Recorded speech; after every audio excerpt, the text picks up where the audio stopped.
Gubernur Kalimantan Timur Rudi Masud menjuluki Gubernur Jawa Barat Deddy Mulyadi sebagai gubernur konten saat rapat kerja bersama dengan Komisi 2 DPR bersama dengan Kementerian Dalam Negeri di Kompleks Parlemen Senayan, Jakarta.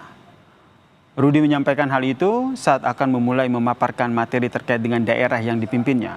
Rudi menyapa pimpinan Komisi 2 DPR, Wakil Menteri Dalam Negeri Ripka Haluk dan juga jajaran kepala daerah yang hadir dan secara khusus memberi salam kepada Gubernur Jawa Barat Deddy Mulyadi dengan menyebut Deddy sebagai gubernur konten.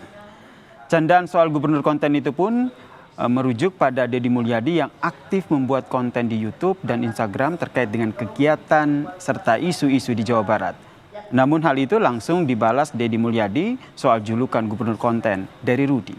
Deddy pun mengklaim konten yang dibuatnya dapat menurunkan iklan di Pemprov Jawa Barat yang menguras anggaran yang cukup besar.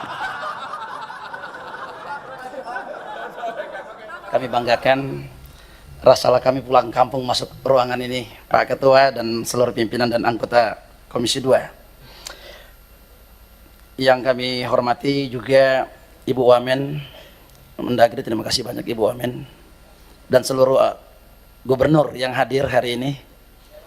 Kang Deddy, gubernur konten. Nah, mantap ini Kang Deddy nih.